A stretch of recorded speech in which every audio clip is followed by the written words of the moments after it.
经济衰退30年，房价股市持续下跌。我记得倪虹国为了刺激经济，不是零利率吗？老爸，借钱投资便宜了，资产不应该涨吗？因为低利率啊，并不代表着所有资产上涨。那我问你啊，什么情况下利率才会越来越低呢？那肯定是经济不好的时候呗。没错，利率是经济温度计，不是强心针。当一个经济体的印钞机转不动了，上面就得靠不断降息来给市场输血。但在低利率时代，各类资产的价格走势是完全分化的。那根据历史经验，经济衰退的低利率时代，各类资产的价格怎么变呢？首先，持有现金肯定是持续受损的，因为你的购买力正在被通胀慢慢稀释。其次，之前估值过高的房产或股市会持续下跌，因为利息再低也填不平泡沫的大坑。那我手里有些闲钱，应该怎么投资呢？我之前听朋友给我介绍了一个由腾讯领头投资设立的数字银行微众银行的活期加 Plus 理财，这个能买吗？购买任何理财之前，你要先搞明白低利率时代投资的底层逻辑应该是低风险求稳。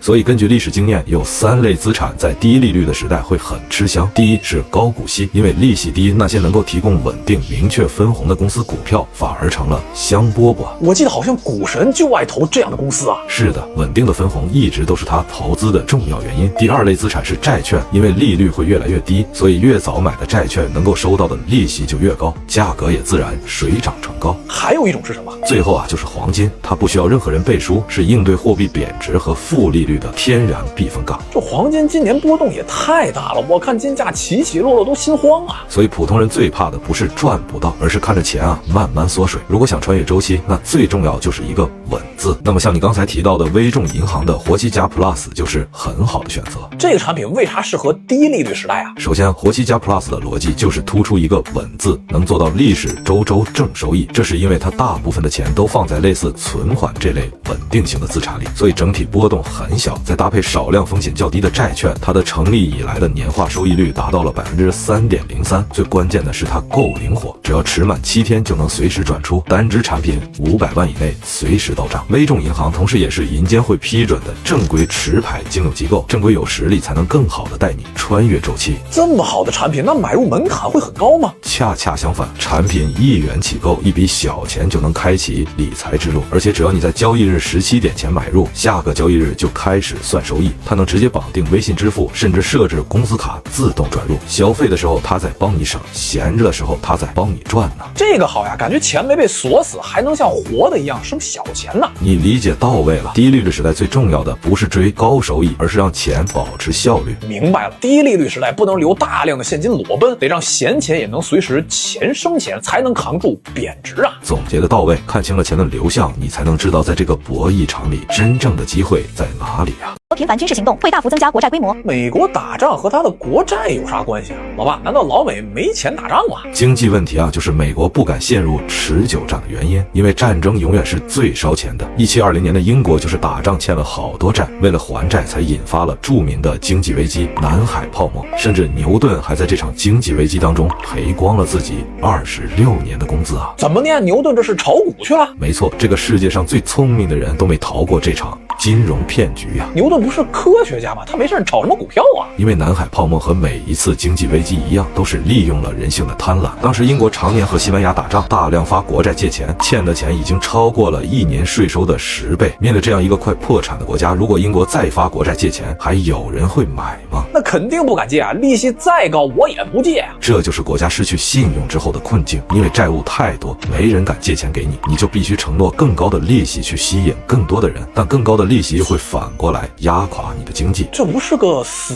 循环吗？所以必须换个方法。这个时候啊，南海公司就出现了，它先是接盘了英国政府欠的国债，也就是英国政府不再向之前买了英国国债的债主还钱，改成南海公司去还，英国政府只需要还钱给南海公司就好了。而且南海公司还承诺啊，慢慢去减少英国政府要还的利息。不是，这个公司搁这做慈善呢，他这不是一点好处都没有吗？因为南海公司真正的目的是债转股，它首先获得了英国政府给的南美洲贸易的垄断经营权，然后和买了国债的债主说啊，你手里的国债可以换成我公司的股票，这样啊收益会更高。等会儿为啥非要把国债变成股票呢？假设啊，你有100块的国债，如果南海公司股价是100块一股，那公司啊就得给你1股。但如果股价涨到了1000块，它就只需要给你0.1股了，剩下的0.9股啊，公司可以卖掉，立马就赚900块了呀。这样不就是股价越高，买了股票的人和公司都赚钱吗？没错，所以整个局的核心啊，就只剩下一件事，就是不断推高股价。南海公司用了2招去炒高股价。首先啊，是疯狂讲故事，对外宣称南美洲遍地是黄金，未来啊利润无限。但实际当时南美洲啊仍在西班牙的控制下，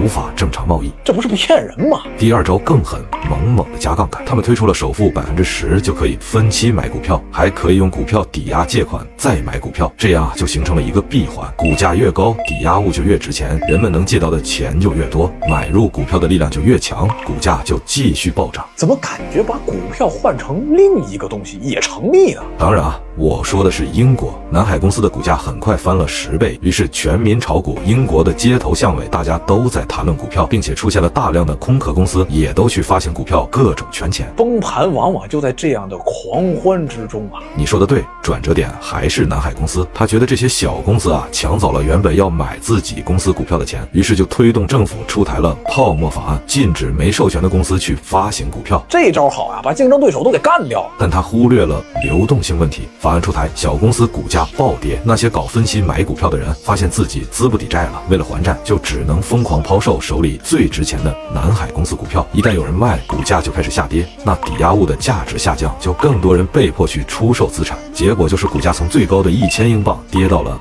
100多呀。明白了，原来所有财富狂欢的背后啊，其实是政府想甩掉的债务呀。所以你会发现，一旦一个国家长期陷入战争，债务就会不断积累，就很容易走上类似的路径。所以当初的德国和日本也是因为债务问题才发动了2战呢。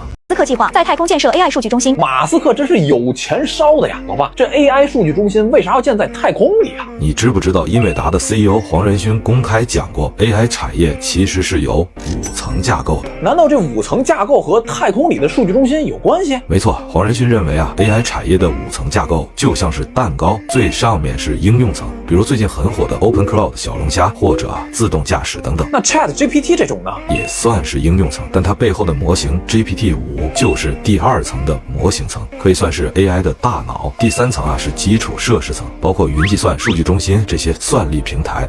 再往下是芯片层，也就是英伟达最赚钱的 GPU 啊。感觉越往下一层越不可或缺呀，那最后一层肯定很重要啊。没错，第5层就是 AI 产业最重要的能源。 AI 不是互联网产业吗？怎么变成能源最重要了？因为 AI 的本质就是一件事，把电变成计算。你想想，一个 AI 服务器机柜现在的功率啊，能到50到120千瓦，差不多是传统数据中心的10倍。一个大型 AI 算力中心的用电量，甚至和几十万到几百万家庭的用电量差不多。所以你想啊，马斯克在太空搞数据中心，能获得什么能源呢？你是说太阳能？是的，就是因为现在全球 AI 发展都面临着2个共同问题：缺电和电网升级。以前电网啊，就只是把电从电厂送到居民家里，现在电网还要支撑新能源并网、算力中心、跨区域算力调度。比如中国的东数西算工程，就是把数据中心啊放到电力更充足的地方。那电网投资肯定很大呀，我得提前布局投资一点啊。未来几年啊，中国电网的投资规模可是达到几万亿级别。重点就是特高压智能电网和储能，所以电网设备公司啊，目前弹性更大，